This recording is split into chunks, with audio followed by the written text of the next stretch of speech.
right, welcome back to My Mom's Basement. Today we've got a return guest, David Dastmalchian. Last time we talked about his role in The Suicide Squad as Polka Dot Man, The Dark Knight, and more. This time we're talking about his roles in Oppenheimer, Dune, and Late Night with the Devil, his new movie. So without further ado, David Dastmalchian. Robbie, back in mom's basement. It's so Yep, good to be back, man. How's it going? it's going well. Thank you for being back on the show. This is like twice in almost a year. 11 months ago you were on the show. Wild, dude, wild. But last time we were in NYC, I can't wait to get back to the city and I'll have to come see you in the actual basement next time. But today, virtually, it's from your weird uncle's attic to mom's basement. Yeah, we're here to talk Late Night with the Devil today. I was able to watch the movie this morning. I really loved it. It's in theaters March 22nd, on Shudder April 19th, I'm sorry.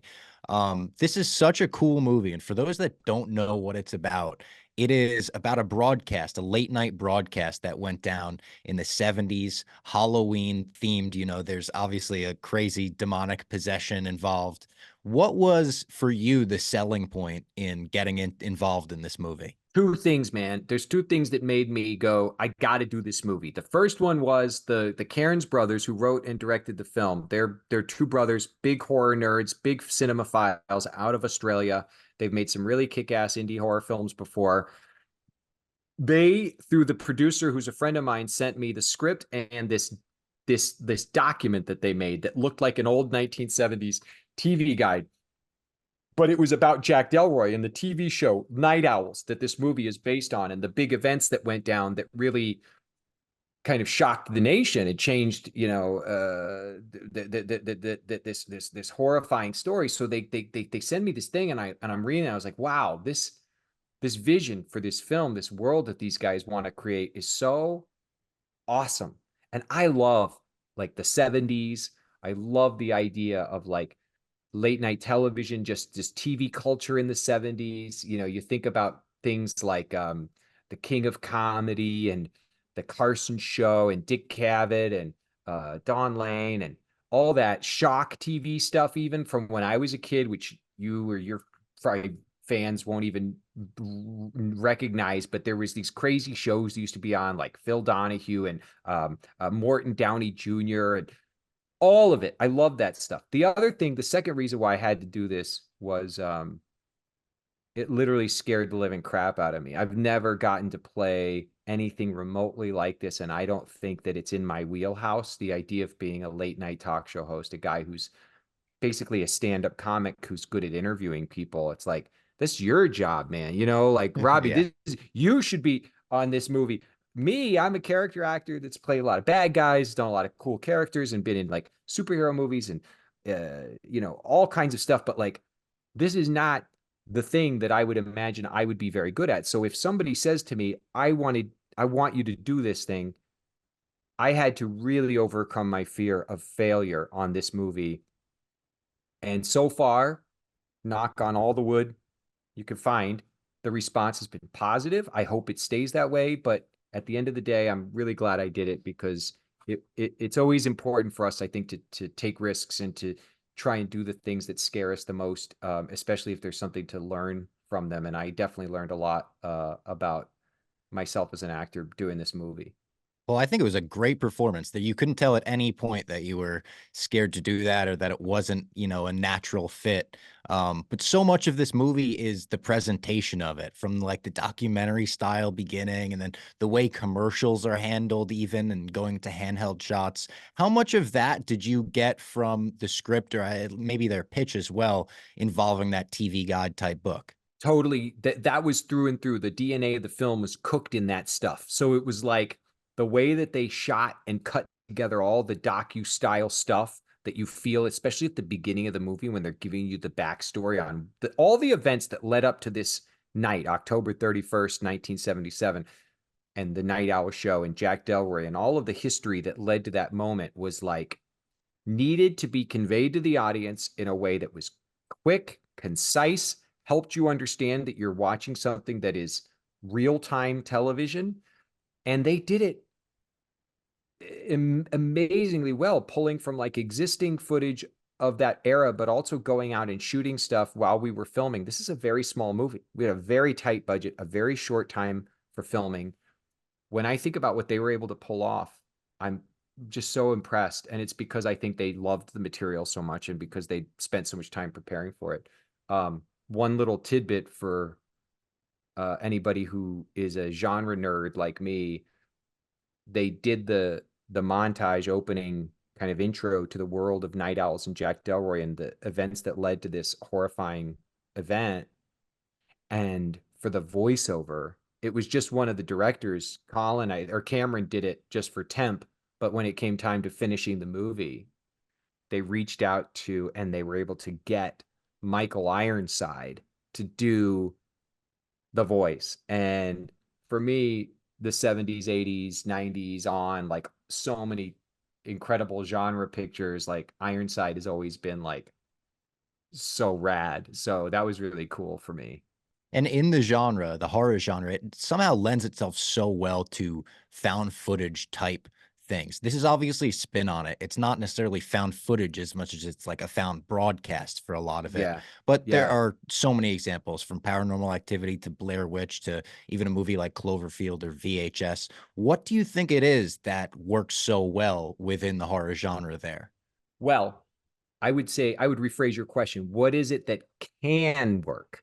Because we've seen a lot of found footage that doesn't work, right? Yes. When it does work, when it's a paranormal or it's a Blair Witch or it's any of those movies that we love that were done in the found footage style, I believe the vision of the directors, the confidence of the vision of the directors, their ability to convey that vision, to create a world, a reality that feels authentic. So for us, it meant creating what felt like an authentic recreation of Night Owl's 1977 TV, what that looked like, the way the camera work is done, the way the little mistakes are allowed to happen, like a mic getting in shot, or all that stuff that subconsciously to you as an audience member starts to populate your brain with this padding and feeling of like, oh, I'm really watching this thing.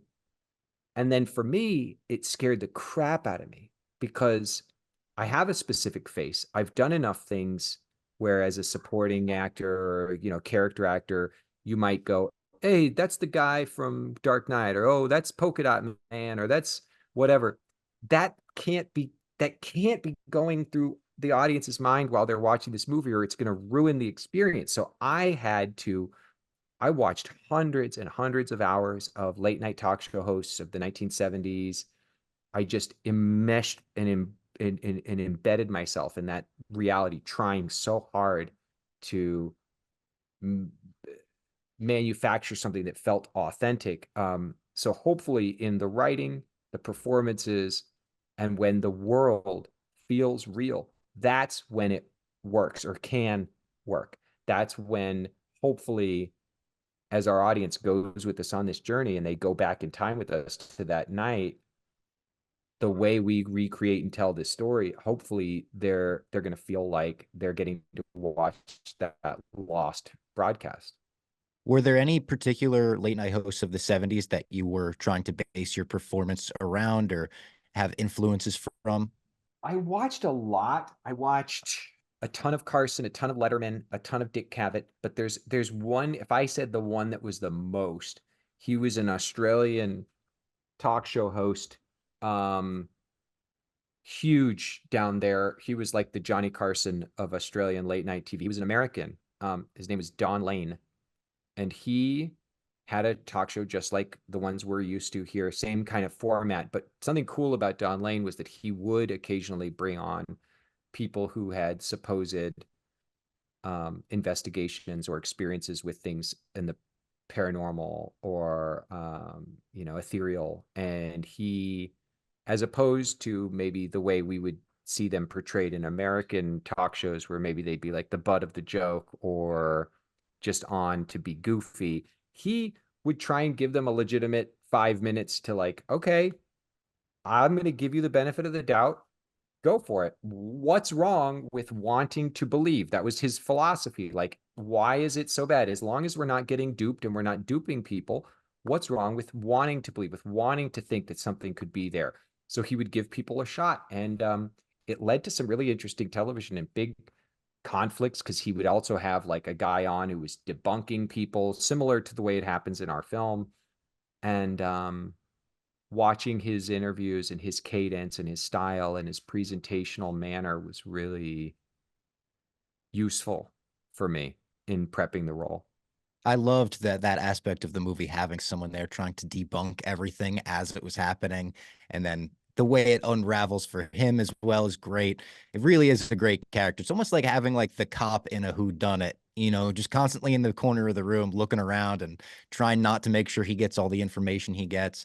It really is a fun watch, and I got to watch it this morning. It's stuck with me for hours now. I just keep thinking about the movie That's and the awesome, man. That means a performances. lot. I really, because this is a small movie. This is a passion project. These guys were able to pull this together on a very tight budget. We had a very short schedule. We had all kinds of crazy snafus right up until the moment of filming.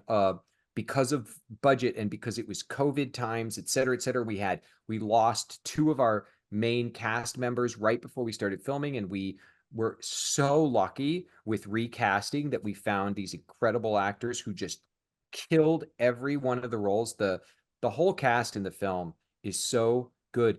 Ingrid Torelli, who plays Lily, I believe this was her first film, if not definitely one of her first roles ever. She's so good, dude. She's gonna give Linda Blair fans a run for their money. She have heads spinning. She's so good.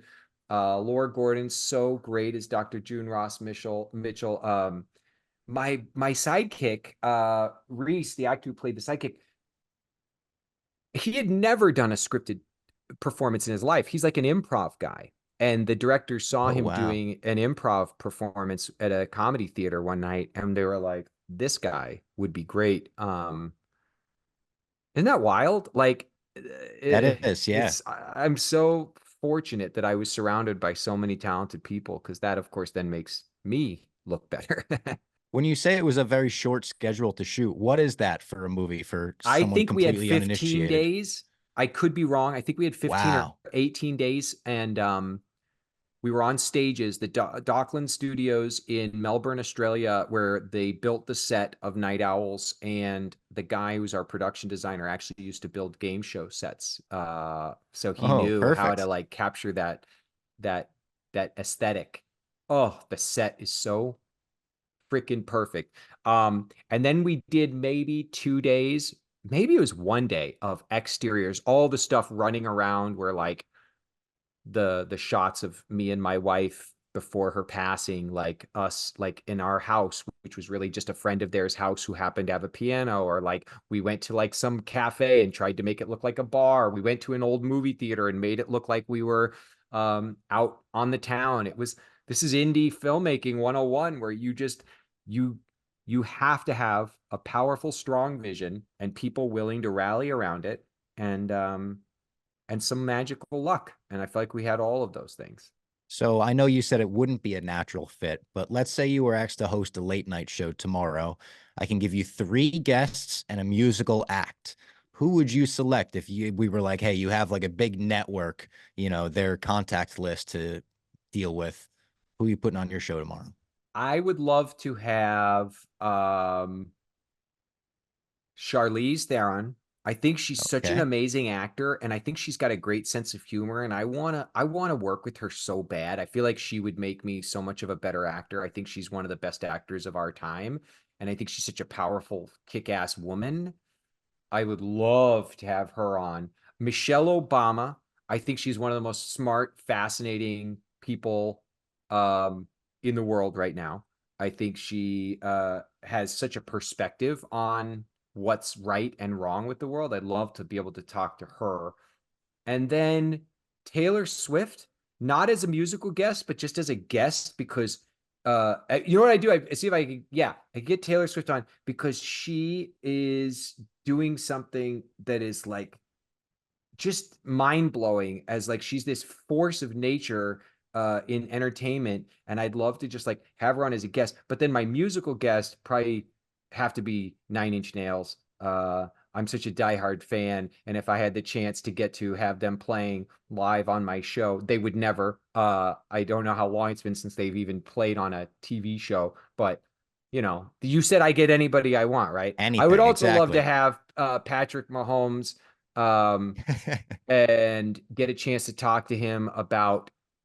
I think he's a fascinating human being who is such a great leader, like a great director. He's his brain works in a way that I think very few other humans can. And I sometimes melt down under the pressure of trying to get the groceries before it's time to be home with the kids. I want to know how you march down an entire football field in overtime under the world's microscope and keep your head level enough to drive in a touchdown. Like, how does that work? Yeah. So I cheated. I got a fourth guest for the night. So That's your sorry. special guest. That That's they my weren't special announced, guest. but they It was made a a surprise. It skit was a appearance. surprise. Yeah. Yeah. I tell you what, I'm tuning in. If that show is going on NBC or ABC or Dude, that UBC show would tomorrow, crush. If that was my lineup, that show would crush. I would crush. kill. Yes. Speaking of great directors, I have to ask, considering the timing of this interview, if you've seen Dune 2 yet? I'm going tomorrow morning. Oh, wow. I'm going to So go you see have to it. be I think at obviously the as excited IMAX as the rest of headquarters. us. I'm dying. I'm dying. I'm so excited. I cannot wait. When you're making the first Dune and you have some amazing scenes with Stellan Skarsgård, do you feel the size and scale of that movie as you're making it with Denny? Absolutely. Absolutely. Because you walk into those stages that Patrice has designed, our production designer, and you look at the world in which Denis' vision is built, and he has this great concept artist named Sam Hudecki who draws out all of these ideas, sandworms and ornithopters, et cetera, and they're constantly the group of them are constantly rallying around Denis' vision and his scripts and his ideas to try and help illustrate and bring that to life. And it's so magnificent and huge on such a gigantic scale, and yet the wonderful juxtaposition of that is why the films are so successful is because his attention to detail that he can then hone in and zoom in on the characters and what's going on behind their eyes, so that even though you've got this entire giant planet with all this conflict and all these fantastical life forms and this weird sprawling architecture, you've got human beings with intense journeys that they're embarking on and relationships with one another. I think that's why his stuff is it's just so it checks every single box. And having worked with him a few times now, what do you think the most unique part of one of his sets is? The most unique part to me is I've worked with some very kind, loving directors who create very safe spaces for artists, but he is the most kind, most loving director who creates such a giant, what do you call that? Like when the firefighters put the big pillow out of a window so people can jump out of the window safely, like the big cushion to Yeah. land on. He creates that for you as an artist so that you feel safe to jump screaming out of the burning building, but you're going to land in safe arms. And that is what makes you feel comfortable stripping down all of your bullshit, all of your artifice, all of your guards, so that you can be as, in the moment and authentic as possible. I've been seeing a lot of people in hype for Dune 2 say like, "Oh my God, I'm as hyped as I would be for a Nolan movie." And people are now putting his name with Christopher Nolan. Are there similarities in the way that they work as directors, both known for very grand scale movies? There's a lot of similarities, and it's really cool that they're friends. Like, they are big admirers of one another's work. When I was working on Oppenheimer with Nolan, we talked about how much he loved Dune and Denis' other films. When I was working with Denis, we talked about he wanted to ask me what it was like being on The Dark Knight. It's just really cool to see artists, some of the greatest filmmakers of all time, being such admirers of one another's artistry. But there's so much that they have in common. There's always a few qualities in the great directors that I've worked with that is as different as they may be as individuals and as artists and stylistically and tonally and energetically. There's a little Venn diagram that the one thing they always have in common is this compelling, powerful, overwhelming confidence of vision and an incredible confidence and ability in communicating that vision to armies of people, designers, technicians, actors, musicians, so that they can manifest this thing that they're doing. It's really humbling and incredible to watch. The director is a very special kind of animal. Um, they're not just people barking orders. They're not just know-it-alls. They're like great conductors. They know how to play every instrument. On Oppenheimer, I thought you had such a great, memorable, small role in that movie. And it's something that you've done before where you don't have a ton of runtime or screen time in the movie, but I really remember your part of it. Is that something you go into movies consciously thinking, like, I want to make this as memorable as possible? Or is that something that comes along with the editor with whatever the movie is? No, I think that just comes along with the benefit of having been given killer roles, because what I go in thinking is generally with a role like that, let's say my little role in The Dark Knight or my little role in Oppenheimer or my little role in Prisoners or my little role in Blade Runner 2049 or my little role in Dune or my little role in you name it. As a character actor who plays smaller supporting roles in a lot of films, I see myself metaphorically in my imagination as a slingshot. So what the challenge is to me is to get into this world and to interact with the protagonist, the character with whom I am interacting with, or my scene partners, and to be like a slingshot that propels the story forward, that propels their journey forward, that creates a conflict, that creates a tension, that does something that pushes this boulder up the hill of what we're trying to do with the story we're telling.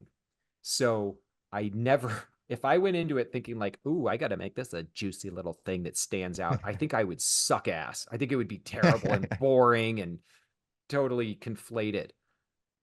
If I am wise enough to rely on the knowledge that I learned in my days training in theater, that it's all acting is reacting, and that all I need to do is be saying yes and to my scene partners and helping push them forward, launch them forward, then I just am lucky that I keep getting these really cool, unique roles with great designs and great writing. And Oppenheimer's another one of those movies that when you see it, especially on like a big IMAX screen, it feels as grand scale as any other movie out there. But a lot of these scenes take place in very small conference rooms or office rooms. Is that one that you feel the scale of as you're shooting or no? Yeah. Oh, yeah. Well, it's a Nolan film, so you can feel the scale because the pressure is there. You've read the script. You know how amazing the material is. So I had the benefit of, you know, getting to go to Universal and read the full screenplay before we started shooting it. And he just can convey as a director his vision so well. You can feel the magnitude of what it is that he's striving to accomplish. So while we were on set, while I was watching Robert Downey Jr., you know, transform into Strauss, while I'm watching Cillian Murphy transforming into Oppenheimer, while I'm in the presence of this, I just was like, this is cinema history. I said that a lot. I said, we're making cinema history here. And we did. I got to be a small part of cinema history. Absolutely. He's not a late night host, but I once heard Howard Stern say that the best part of his job as an interviewer is getting to meet and talk to his heroes. I agree with that completely. And I wanted to know, in your job in Hollywood, is that the best part of your job as well, getting to meet and talk to your heroes? If so, who were the first ones that jumped to mind? Nolan, um, Mark Hamill. I am a huge Star Wars nut. And one of the first movies that I ever did in Los Angeles was an indie action grindhouse feature called Sushi Girl. It starred Mark Hamill, and I had several scenes with him where we were on a heist crew getting ready to go out and rob a jewelry store and then take all these jewels in and everything goes wrong when I wreck the getaway van.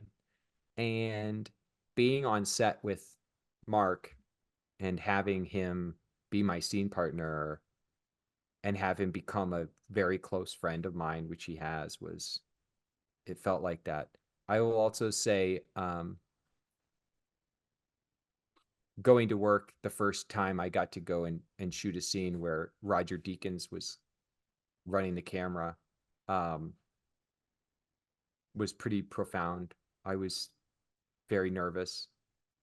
And he and his wife, James, who's his partner in life and in art, have become very good friends. I've met a lot of my heroes, and thankfully they've always turned out to be pretty damn cool. I'm very, very blessed. I'm very fortunate, and I'm very lucky. Yeah, I've found that the never meet your heroes thing usually not worth, that being as popular as it is. I think And the if never meet you your do heroes meet thing them is and for they real. end up being an asshole, it's better to know that than to Yeah, be like, I'd be like, okay, well, and they're human. They're just human beings. Like nobody's a god. Nobody's perfect. You might meet your hero on an off day. I got to meet Malcolm McDowell. It was the same thing as Mark. I did an indie movie called The Employer with Malcolm McDowell. He was so incredible and he gave so much. And this is a little tiny budget film where at the end of the day, we were overtime. He needed to go home and they were trying to shoot my stuff after him. The other actor in the scene left. And Malcolm said, "No, I'm not leaving. This is David's moment." And he sat on the other side of the camera. He wasn't even on camera and he gave me gold. He's yelling at me and doing the scene with me. And I pinched myself walking out of there going, he's not doing this for the money. He's not doing this for the fame. He's doing this because he loves being an actor. And he gave me, what a gift, man. What a gift. that's awesome. Thank you again for hopping in the basement, chopping it up about Late Night with the Devil. Again, in Dude, theaters. thank you. Yes, in theaters March 22nd, on Shudder April 19th. Don't miss out on this movie. I'm telling you, it is awesome. It's a mind blower. It's going to be awesome. Thanks, man. I appreciate it. It's great to see you again.